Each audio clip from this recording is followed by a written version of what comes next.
Supplier के tab के बाद रिपोर्ट्स का टैब है।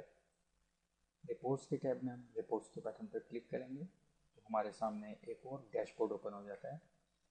ये थोड़ा सा डिटेल टैब है क्योंकि सॉफ्टवेयर में होने वाली तमाम ट्रांजैक्शन की जो इम्पोर्टेंट आउटपुट्स हैं वो हमें इस टैब के ज़रिए मिलते हैं।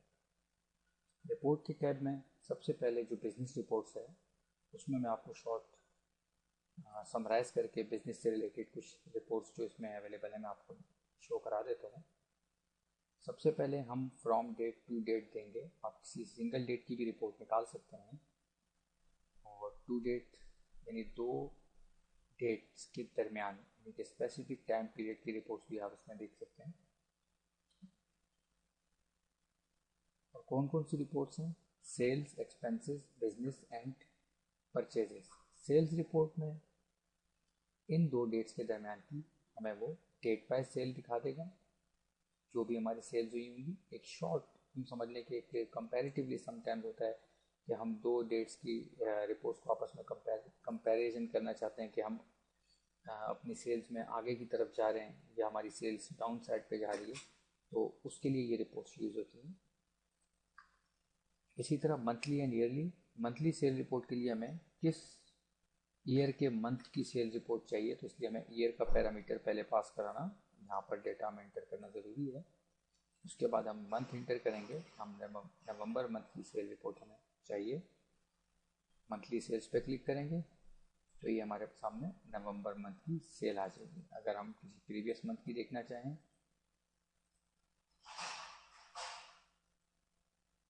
तो क्योंकि मेरे पास अक्टूबर की कोई एंट्री नहीं है इसलिए रिपोर्ट ब्लैंक आ रही है। इसी तरीके से ईयर मैं ऑलरेडी सॉफ्टवेयर को दे चुका हूँ, तो मैं ईयरली सेल्स पे क्लिक करता हूँ तो मेरे पास ईयरली सेल्स की रिपोर्ट की डिटेल आ जाएगी। कभी हम 2 सालों की रिपोर्ट का कंपैरिजन करना चाहें कि पिछले साल की बनिस्बत हम इस साल ज़्यादा सेल्स कर रहे हैं या नहीं, तो उसके लिए हम 2 डिफरेंट ईयर्स की सेल्स रिपोर्ट को आपस में कंपैरिजन कर लेते हैं। हर रिपोर्ट के अंदर एक ऑप्शन मल्टीपल फिल्टरिंग के लिए ज़रूर अवेलेबल होता है। वो मैं आपको एक इसी रिपोर्ट के अंदर बता देता हूँ, तो आप हर रिपोर्ट में उसको अप्लाई कर सकते हैं। हम राइट क्लिक करेंगे, यहाँ पर हमारे पास प्रिंट प्रीव्यू का ऑप्शन है, उस पर जाके हम या कंट्रोल पी से डायरेक्ट भी प्रिंट दे सकते हैं। ये एक हमारे पास चार्ट ये होता है क्लोज रिपोर्ट करने के लिए भी। और दूसरा, हम किसी भी कॉलम के अंदर या किसी भी रॉ के अंदर किसी भी जगह पर कर्सर रख के हम राइट क्लिक करेंगे तो हमारे पास ये फिल्ट्रेशन के डिफरेंट ऑप्शंस आ जाएंगे। आप सिर्फ ब्लाइंड्स की रिपोर्ट्स देखना चाहते हैं, इसी ईयरली रिपोर्ट के अंदर ब्लाइंड को फिल्टर करना चाहते हैं तो आप इक्वल टू ब्लाइंड्स कर दें। आप कोई टेक्स्ट दे सकते हैं, कोई नंबर दे सकते हैं, कोई स्पेसिफिकली डिफरेंट डेट दे सकते हैं। मतलब रिपोर्ट के अंदर भी आप मज़ीद फिल्टरिंग कर सकते हैं अपनी रिक्वायर्ड रॉ या अपनी रिक्वायर्ड कॉलम या अपने रिक्वायर्ड डेटा से रिलेटेड। तो ये ऑप्शन मैं आपको एक रिपोर्ट में मैंने आपको बता दिया। आप हर रिपोर्ट में इस ऑप्शन को इम्प्लीमेंट कर सकते हैं, ये हर रिपोर्ट में अवेलेबल है। सेल्स के बाद हमारे पास एक्सपेंसेस की रिपोर्ट है। उसके लिए हमें यहाँ एक्सपेंस की कैटेगरी भी सिलेक्ट करनी पड़ेगी। याद होगा आपको हमने कस्टमाइज में जाके कैटेगरी बनाई थी, तो आप यहाँ पर किस कैटेगरी, किसी भी एक स्पेसिफिक कैटेगरी की एक्सपेंस रिपोर्ट आप निकाल सकते हैं। और ओवरऑल एक्सपेंस की रिपोर्ट भी आप निकाल सकते हैं, ईयरली एक्सपेंस भी निकाल सकते हैं और मंथली भी। तो यहाँ पर कैटेगरी सिलेक्ट करके डेट वाइज आप एक्सपेंस की रिपोर्ट निकालेंगे। यहाँ पर अगर हमारे पास कोई एंट्री होती तो रिपोर्ट आ जाती, अदरवाइज क्योंकि अभी हमने एक्सपेंस से रिलेटेड कोई एंट्री नहीं की तो हमारी एक्सपेंस की रिपोर्ट सारी ब्लैंक आएंगी। तो आप यहाँ से एक्सपेंस की कैटेगरी सिलेक्ट करके डेट वाइज और मंथली और ईयरली एक्सपेंस रिपोर्ट आप निकाल सकते हैं। उसके बाद हमारे पास बिजनेस एनालिसिस या बिजनेस रिपोर्ट्स हैं। एक्चुअली तो ये सारी ही बिजनेस रिपोर्ट्स हैं, लेकिन इसमें भी स्पेसिफिकली जो बिजनेस से रिलेटेड मोस्ट इम्पॉर्टेंट रिपोर्ट है वो ये हैं। सबसे पहली रिपोर्ट में हमारा पूरा बिजनेस एनालिसिस हमें ये दे देती है, तो वो क्या है मैं आपको बता देता हूँ। पूरी रिपोर्ट हमें देगी सॉफ्टवेयर, और ये पूरी रिपोर्ट हमें प्रोवाइड कर देगी, हमारे टोटल बैलेंस शीट बना देगी हमें, जिसमें हमें डेबिट्स एक साइड पे देगी, एक साइड पे क्रेडिट्स देगी, और इसी बिहाफ पर हमें बता देगी कि हमने टोटल जो प्रॉफिट है वो हमारा कितना है। और प्लस अगर हम जब इनवॉइस क्रिएट कर रहे थे वहाँ पर हम टैक्स वगैरह एंटर करते रहे होते, तो यहाँ पर हमारे पास पेड टैक्सेस ऑन सेल्स के सेल्स के ऊपर हम कितना टैक्स पे कर चुके हैं उसकी भी डिटेल हमारे पास यहाँ पर अलग से सेपरेटली शो हो जाती है। उसके बाद नेक्स्ट रिपोर्ट, अभी कभी कभार सॉफ्टवेयर से ये पूछना पड़ जाता है, ये हमें बिजनेस रिक्वायरमेंट होती है कि हमारे टोटल रिसीवेबल्स कितने हैं जो अभी तक हमने लोगों से लेने हैं, कलेक्ट करने हैं, जिसको आप कहते हैं कि मार्केट में आपका पैसा कितना जो है बाउंड हुआ है, तो वो टोटल रिसीवेबल्स आप जस्ट वन क्लिक पे ओपन कर सकते हैं। या आप देखें जो आपकी क्लाइंट अकाउंट स्टेटमेंट थी उसी की तरह ये बिल्कुल पूरी स्टेटमेंट आ जाती है आपके पास। जितने भी आपके क्लाइंट्स हैं, कस्टमर्स हैं, उन्होंने आपको जो जो पेमेंट्स देनी है उन तमाम पेमेंट्स की डिटेल आ जाएगी, और एंड में उनका बैलेंस आ जाएगा। तो फिर आप यहाँ से देख सकते हैं कि हाँ यार, अभी हमारे पास टोटल जो रिसीवेबल अमाउंट्स है या मार्केट में जो हमारे अमाउंट बाउंड हुई है, जो डिफरेंट लोगों ने पे करनी है, वो टोटल अमाउंट इतनी है। इसी तरह टोटल पेएबल्स, आप ये भी जानना चाहते हैं कि हमारे पास हमारे ऊपर टोटल पेएबल्स, हमारी लाइबिलिटीज़ कितनी है जो हमने आगे अपने सप्लायर्स को देनी है, तो वो भी आप जस्ट वन क्लिक के ऊपर देख सकते हैं, जिसमें आप तमाम जिस सप्लायर को आपने जो जो लाइबिलिटी पे करनी होगी उसकी डिटेल यहाँ पर आ जाएगी, और एंड में आपके बैलेंस आ जाएगा कि आपने सप्लायर्स को भी कितना बैलेंस पे करना है। ये जो मैं टेस्ट एंट्रीज वगैरह करता रहूँ टेस्टिंग के तौर पर, और वो देखें आप उसमें सारी एंट्रीज आ रही हैं।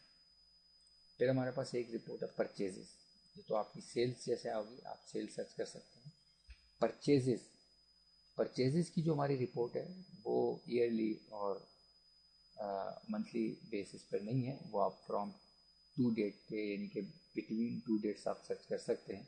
उसमें आप बेशक आप मंथ की स्टार्ट की डेट इंटर करें और मंथ के एंड की इंटर डेट करें तो पूरे मंथ की आपको दे देगा, या ईयर की स्टार्टिंग डेट इंटर करें 1 जनवरी से लेके आप दिसंबर की लास्ट डेट तो पैरामीटर दें और तो आप पूरे ईयर की आपको दे देगा। लेकिन अदरवाइज हमने यहाँ बटन इसलिए यहाँ ज़्यादा नहीं किए, उसकी वजह ये है कि नॉर्मली हम सेल्स तो कंपैरिजन करते हैं, परचेजेस को हम कंपैरिजन नहीं करते कि यार हमने कितनी परचेजेस की। तो परचेजेस के लिए हमारे पास नॉर्मली हम स्पेसिफिक डेट के दरमियान में परचेजेस देख लेते हैं कि यार हमने क्या किया, और उससे आपको एक यहाँ पर परचेज रिपोर्ट में एक बेनिफिट आपको और भी हो जाएगा कि अगर परचेजेस में आपने टैक्स जो पे किए हैं वो सारे के सारे, अगर कोई टैक्स होगा, जैसे मैंने एक इनवॉइस पे एक एंट्री टैक्स की है, तो वो taxes paid tax on purchases में हमारे पास आ जाएगा। हमारा परचेजेस का टैक्स जो हम परचेजेस के वक्त अदा करते रहे वो यहाँ पर आ जाएगा, और हमारा जो सेल्स का टैक्स है जो हम सेल्स की इनवॉइसेस बनाते हुए अगर हमने किसी कस्टमर से टैक्स की मद में कोई चार्ज किए अमाउंट, तो वो हमारा बिजनेस एनालिसिस रिपोर्ट में शो हो जाएगा। तो हमारे पास दोनों टैक्सेस, क्योंकि आजकल के हिसाब से मैंने कहा कि एडवांसमेंट की हमने सॉफ्टवेयर में, जो आजकल बिज़नेस की ज़रूरियात बढ़ी और बिज़नेस की डॉक्यूमेंटेशन की ज़रूरियात बढ़ी, तो उस हिसाब से हमने सॉफ्टवेयर में भी एडवांसमेंट की। तो ये टैक्स जो कैलकुलेशन है और टैक्स रिपोर्ट्स वगैरह बड़ी इंपॉर्टेंट होती हैं, तो इसमें हमने दोनों को सेल्स पर जो टैक्स कलेक्ट किया हो और जो परचेजेस पर आपने टैक्स पे किया है उस सबको हमने सेपरेटली दोनों रिपोर्ट्स में मेंशन किया।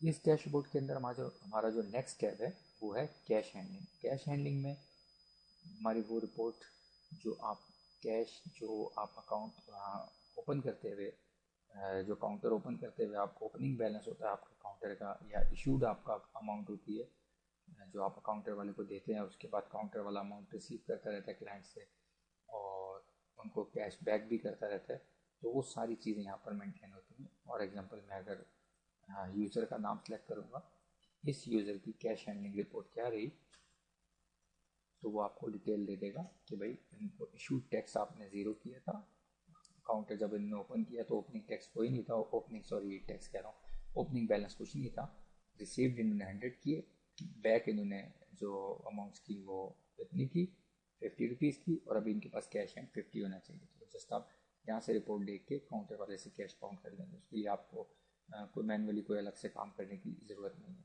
ऊपर जो दो बटन्स आपको नज़र आ रहे हैं ये व्यू डिटेल्स के हैं। अगर आप डिटेल देखना चाहें कि भाई ये जो अमाउंट्स की डिटेल है, जो कैश रिसीव है उसकी डिटेल क्या क्या है, तो वो सारी आप इसको व्यू करेंगे तो यहाँ सारी डिटेल आ जाएंगी। और अगर ये आपने कोई कैश इशू किया होता तो उसकी भी डिटेल यहाँ पर आ जाती है आपके सामने। फिर कैश हैंडलिंग से रिलेटेड एक और important report, cash bank and account. इस रिपोर्ट के अंदर हमारे बैंक में जो जो ट्रांजेक्शन हमारे सॉफ्टवेयर में होती रहेंगी, जो जो हमारे पास पेमेंट मेथड्स आते रहें, वो सारों की डिटेल यहाँ पर आपके पास आ जाएगी। और एंड में आपको सॉफ्टवेयर टोटल बता देगा।